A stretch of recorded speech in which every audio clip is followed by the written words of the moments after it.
Halo, selamat pagi, siang, sore, malam untuk kita semua.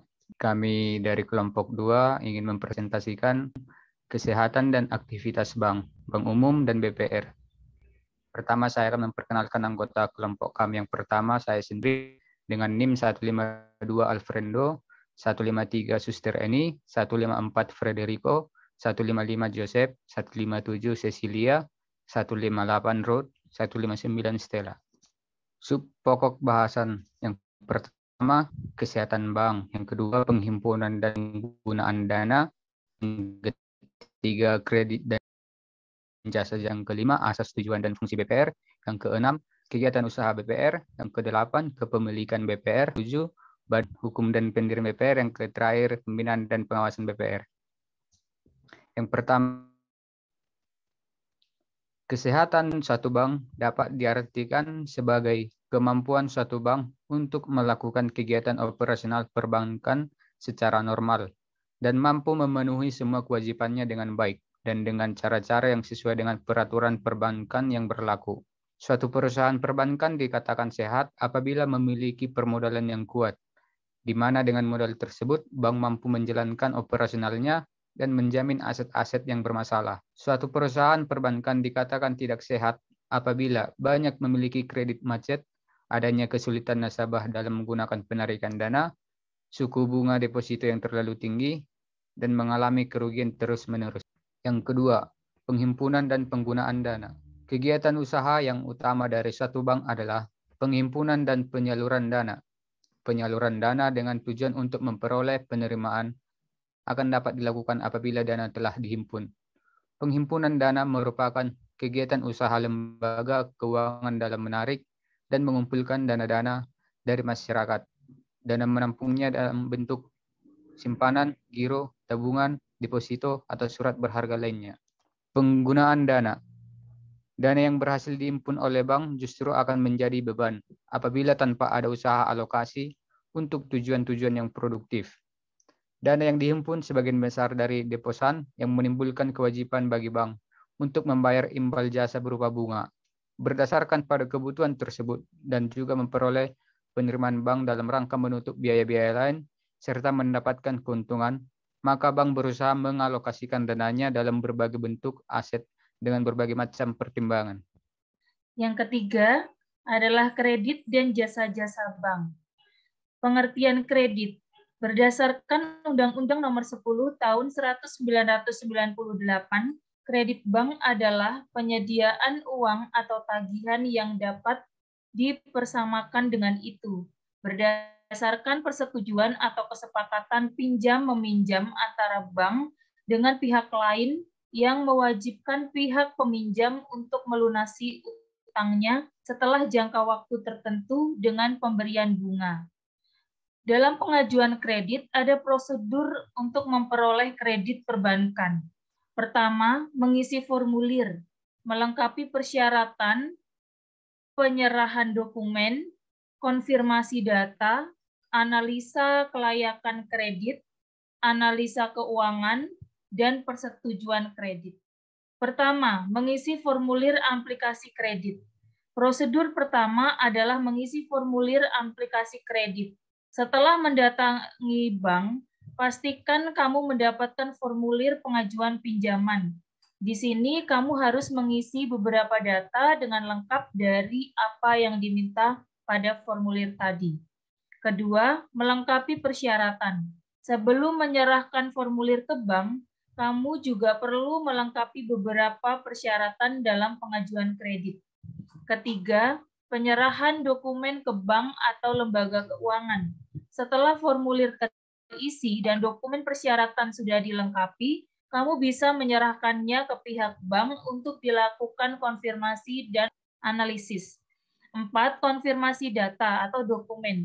Berikutnya, pihak bank akan melakukan konfirmasi data dari beberapa dokumen dan formulir yang telah diserahkan. Jika data dinyatakan sudah lengkap, maka dilanjutkan ke tahap analisa kelayakan kredit dan analisa keuangan. Kelima, analisa kelayakan kredit. Untuk melakukan analisis kelayakan kredit ini, pihak perbankan biasanya akan menggunakan kriteria 5C, yaitu karakter atau watak calon debitur, kapasiti atau kemampuan, kapital atau permodalan, kolateral atau jaminan, serta condition atau kondisi. 6. Analisa keuangan. Sementara itu, untuk melakukan analisa keuangan, maka pihak bank akan meninjaunya. 7. Persetujuan kredit. Setelah semua prosedur di atas dilalui dan tidak didapati masalah, maka pengajuan kreditmu akan disetujui dan dana akan ditransfer dengan ketentuan yang diberlakukan pada masing-masing bank. Jasa-jasa bank. Produk jasa perbankan mengacu pada Undang-Undang Nomor 21 Tahun 2011 tentang Otoritas Jasa Keuangan. Perbankan diartikan sebagai segala sesuatu yang menyangkut tentang bank, mencakup kelembagaan, kegiatan usaha, serta cara dan proses dalam melaksanakan kegiatan usahanya secara konvensional dan syariah. Dalam perjalanannya, perbankan ini memiliki produknya sendiri yang dapat dikelompokkan menjadi 3 macam, yakni produk kredit pasif, produk kredit aktif, dan produk jasa perbankan. Apa bedanya? Kredit pasif adalah jenis kegiatan bank untuk menghimpun dana masyarakat dalam bentuk simpanan. Lalu kredit aktif adalah jenis kegiatan bank untuk menyalurkan atau melayani pemberian kredit kepada masyarakat berupa kredit jangka pendek, jangka menengah, dan jangka panjang. Untuk produk jasa perbankan adalah kegiatan bank berupa layanan kepada nasabah berkaitan dengan keuangan, transaksi, dan perdagangan. Produk-produk jasa. 1. Transfer.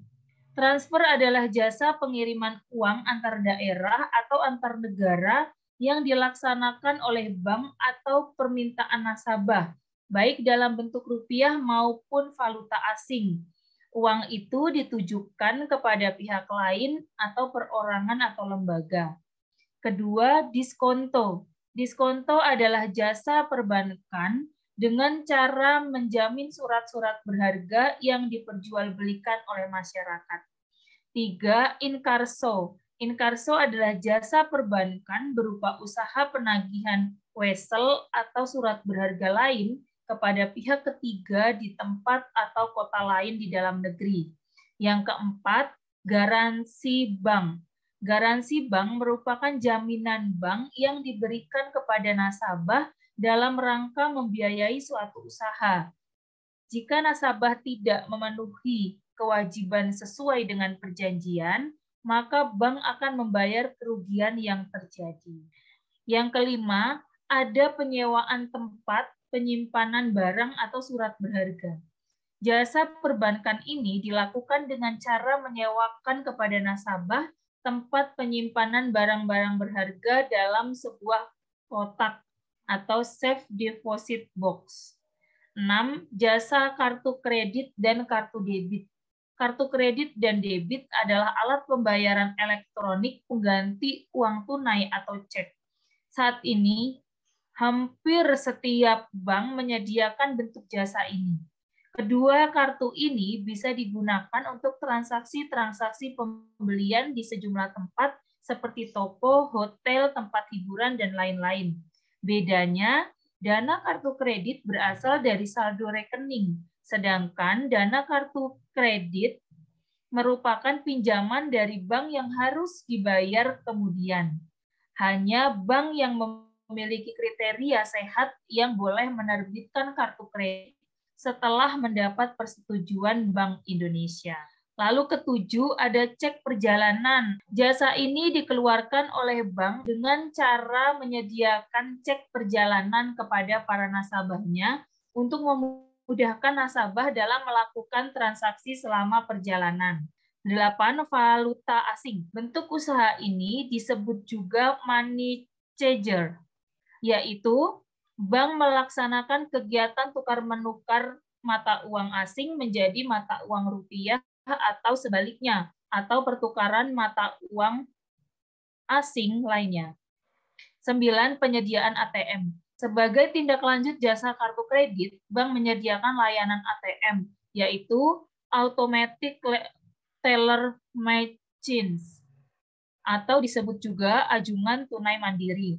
ATM ini digunakan untuk memudahkan nasabah mengambil uang tunai tanpa harus datang dan antri di bank.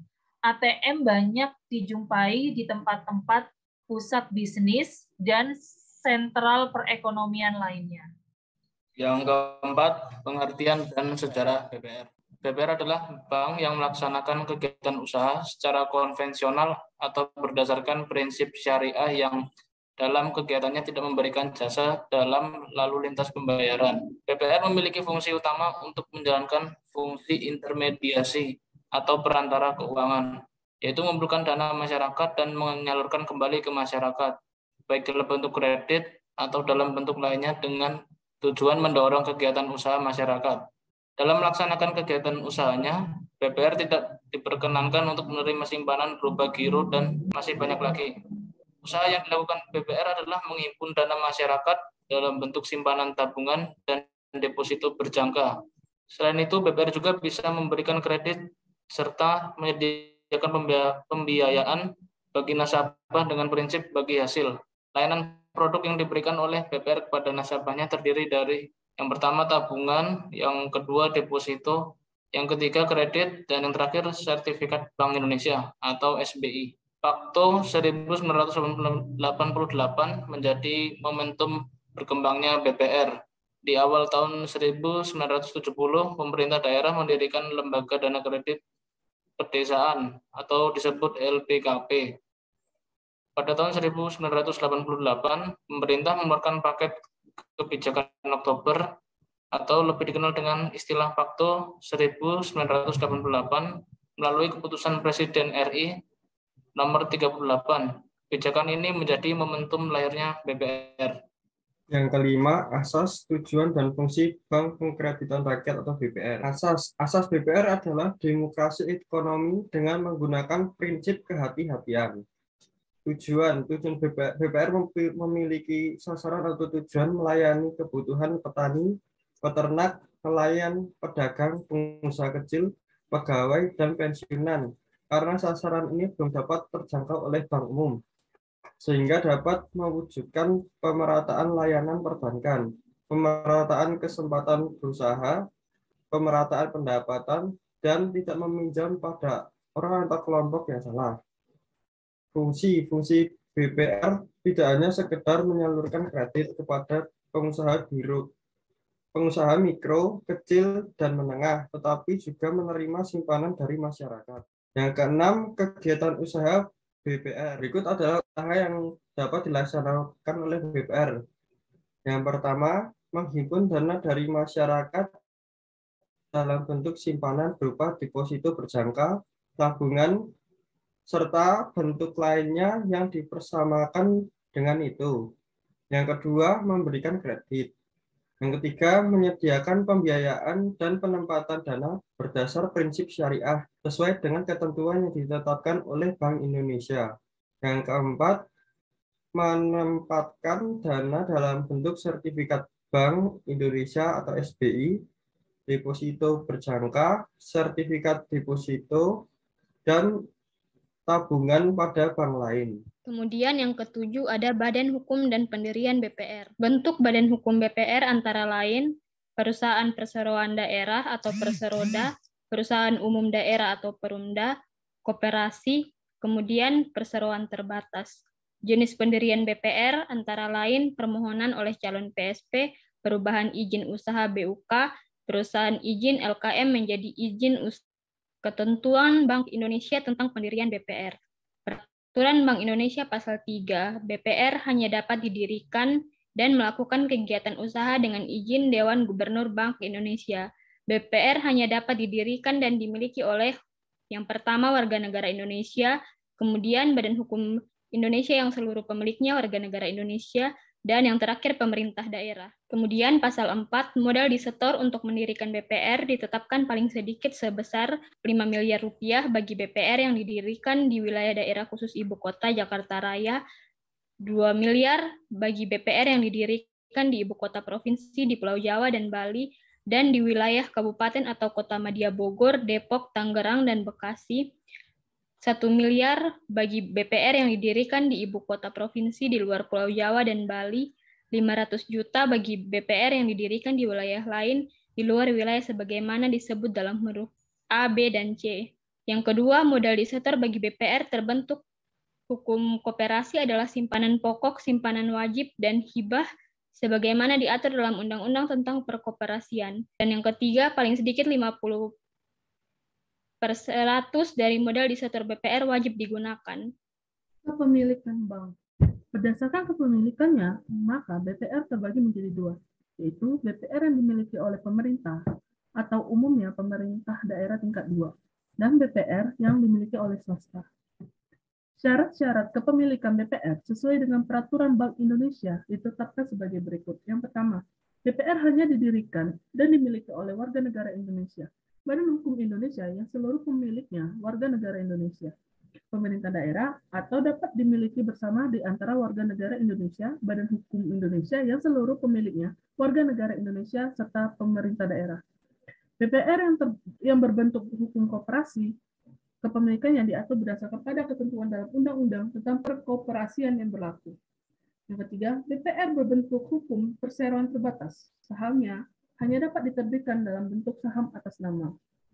Yang keempat, perubahan kepemilikan BPR wajib dilaporkan kepada Bank Indonesia. Kelima, merger atau konsolidasi dan akuisisi wajib terlebih dahulu mendapatkan izin pimpinan Bank Indonesia. Pihak yang dapat menjadi pemilik BPR antara lain sebagai berikut. Yang pertama, tidak termasuk dalam daftar orang tercela dalam bidang perbankan sesuai dengan yang ditetapkan oleh Bank Indonesia.